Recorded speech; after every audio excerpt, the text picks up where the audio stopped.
Bienvenue dans ce nouveau numéro d'Info en Air du jeudi 30 octobre. Et pour commencer, coup de projecteur sur les bonnes performances de l'industrie marocaine. En 2024, le secteur a enregistré un chiffre d'affaires de quasiment 900 milliards de dirhams en progression de 9%. Même tendance du côté des investissements en forte hausse de 30% pour un montant de 90 milliards de dirhams. C'est ce qui ressort du baromètre présenté la veille par le ministre de tutelle, mettant également l'accent sur la création de près de 43 000 emplois nets pour un effectif global supérieur au million.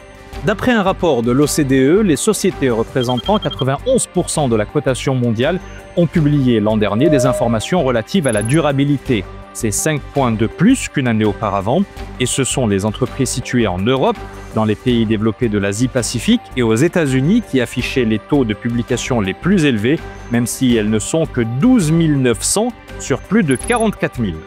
En plein salon SIDAT, le ministre de l'Agriculture s'attend à une production de l'ordre de 160 000 tonnes de dattes pour la saison 2025-2026. S'exprimant depuis Airfood, Ahmed El-Bouhari a précisé que cela représenterait une hausse de 55%, les 3/4 de cette production se concentrant dans la région de Dar es Salaam, suivie de Souss Massa et de l'Oriental avec 11% chacune. De son côté, l'Office national des aéroports prévoit un chiffre d'affaires supérieur à 6,4 milliards de dirhams l'an prochain.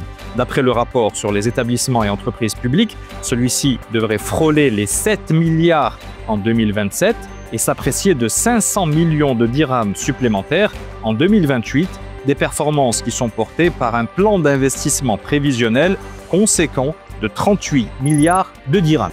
Et pour conclure, direction les États-Unis, où le blocage budgétaire n'en finit pas, une situation de crise qui pourrait coûter à l'économie américaine entre 7 et 14 milliards de dollars. En effet, d'après le bureau du budget du Congrès, si la paralysie se prolongeait jusqu'à 6 semaines autour du 12 novembre, le PIB afficherait un trou de 11 milliards de dollars qui pourrait grimper jusqu'à 14 milliards si la situation perdure jusqu'à fin novembre. C'est la fin de cette Info en Air. À très bientôt pour un nouveau numéro. D'ici là, n'hésitez pas à partager avec nous vos infos et vos vidéos à l'adresse qui s'affiche sur votre écran.